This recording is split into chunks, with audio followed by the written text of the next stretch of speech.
Welcome to the Health Coach Nation podcast. My name is Hailey Rowe, and I'm a sales and marketing coach and LinkedIn lead generation service provider.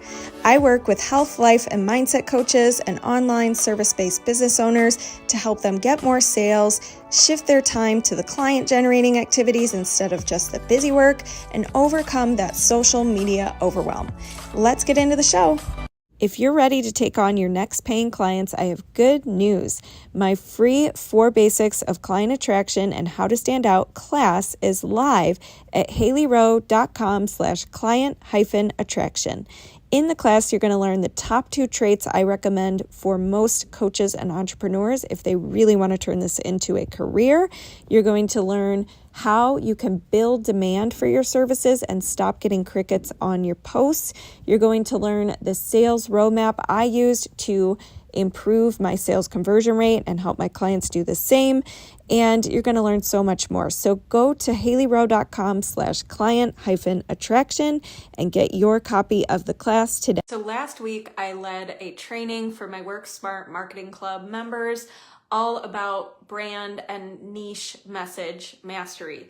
So if you are trying to create your elevator pitch or clearly answer the question, what do you do, when people ask what you do, then if you're interested in catching the replay, it's available to all my Work Smart Marketing Club members. It's just $97 a month to be a part of that, and you get live coaching every month, twice a month, along with many other benefits included when it comes to how to market your business, how to get your business off the ground or create your first or next offer, things like that. But for today's live, I thought I would share some highlights or some tips, some things that came up. So we talked a little bit about what even is a niche, because I think a lot of people give different definitions. And in our Work Smart Marketing Club, the way we define it is a niche is kind of 2 parts. It's both who you help, the audience you help, what you help them with, so what dream outcome or pain point you help them solve. And then the third part is just what you do. So if you're a health coach or whatever your title is, that would be included, but that's not your niche itself. So you just saying I'm a health coach, that's not a niche. You have to go further and say, what problems or dream outcomes do you help people address, and what kind of people do you typically help? And the other part you can include in that, if you wanted to, is what makes you different, or what makes your process or your offer better or unique or faster, something like that. So you can add little level ups to your niche or brand statement as well. And I actually do have a free niche and message mastery training as well. It's like a cheat sheet.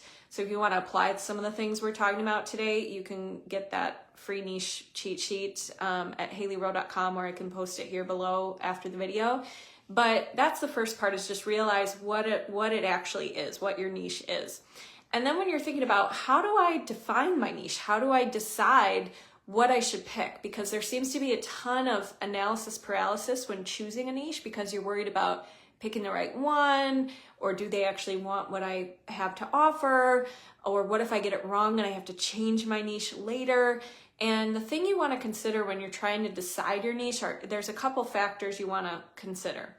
The first is you have to look at your skills and background, what you feel really confident about as far as the types of things you can work on with clients. But then you also have to combine that with, what does the market actually want? How do they define the challenges that they have? And what words do they use? And you want to make sure you're not just picking what you want to talk about or what you think is interesting if there's not interest from others. So it's a delicate balance of combining both your skills and background, what you're trained in, and what the market actually wants.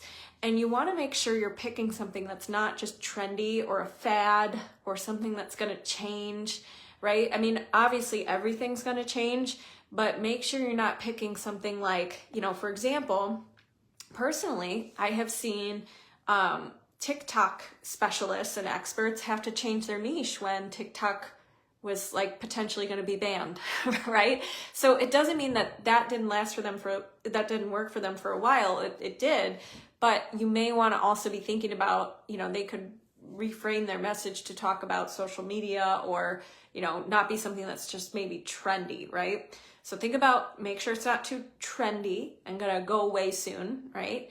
Make sure it's something that combines your skills and knowledge of what the market actually wants and the words that your audience, that the words they would use, not what you want for people. And make sure that you're picking a niche that has a big enough dream outcome or pain point that they would pay someone to solve it, or be researching it, or be interested in answers. So if you ever have, thought about being a certain type of coach, see if that already exists. See if there's people who have been successful doing it. See if there's already forums or people researching that on YouTube or Google or things like that, to see if there's even an interest. See if there's magazine articles on it, things like that. And then the other thing you want to consider is, does your niche have purchasing power? So make your life easier by not picking a niche that is going to always have to either be asking their parents to pay for the service because they're a teenager or a child, that there's not too many decision makers. Like, for example, in the kid example, they would have to ask their parents, you'd have to market to the parents, it'd be really challenging. So try to pick a niche that is easier by picking a group that has purchasing power. And there will be people who cannot afford your services in every niche you pick, but for the most part, you just want to be considering that. And then the other thing is, you want to think about a niche that's easy to find. So if you just say, I work with everyone, your marketing is going to be really unclear, and it's going to be really hard to find the kind of niche you're looking for because it's everyone, right? So if you went to like a shopping mall, you'd be like, that's my client, that's my client, that's my client. And you may think that's good, but really it's not, because no one's going to be like, you're my coach. You're going to say, that's my client, that's my client, that's my client. But nobody's going to resonate with you so much at the shopping mall that they're going to be like, you're the one. They're going to resonate with the people who are speaking directly to them, and they can recognize that that person's speaking directly to them. So pick a niche that's findable, meaning you could either find them by searching their job title on LinkedIn, for example. Like, maybe you want to work with executives, or maybe you want to work with lawyers, or maybe you want to work with a certain type of business owner or business owners, or maybe you want to work with a certain type of person to where if you went to their social media profile, or you did see them at a shopping mall, you'd be able to recognize that they're your ideal client. So maybe they're really family oriented and they have kids. So you'd be able to tell at a shopping mall if there's someone who has kids, or their phone background is their child, or whatever, right? Same thing with like online. If you went to someone's social profile, would you be able to say, yes, that's my ideal client, or no, or I'm not really sure, I can't really tell? If you're answering, I can't really tell, that means that you're probably picking a niche that's harder than it needs to be for you. And it doesn't mean it can't be done, but I would recommend picking something easier and findable. The other thing to consider is making sure that you're picking a niche that is growing. So we all know health coaching in general is a growing industry, but is the problems that you're going to help solve, is that something that is growing in need or very needed in the market, right? So these are just some of the things to consider. And the next thing would be trying to decide how you're going to put this into an elevator pitch, which is what the free Message Mastery cheat sheet takes you through. So if you want to check that out, you can get it at HaileyRowe.com. If you ever want feedback on your niche statement, and or to learn about how you can market to your niche, how you can create an offer for your niche, how you can start to bring on clients, either through local marketing, social media marketing, partnership marketing. These are the things that I cover, both, mainly in the inner circle, but I also have the Work Smart Marketing Club, which touches on some of these things. So if you are curious, you can check out that freebie, and I will talk to you guys soon.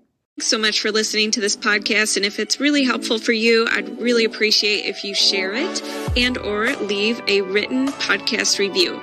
This tells the podcast sites that our show is useful, and it will be promoted to more people that way. Thanks again.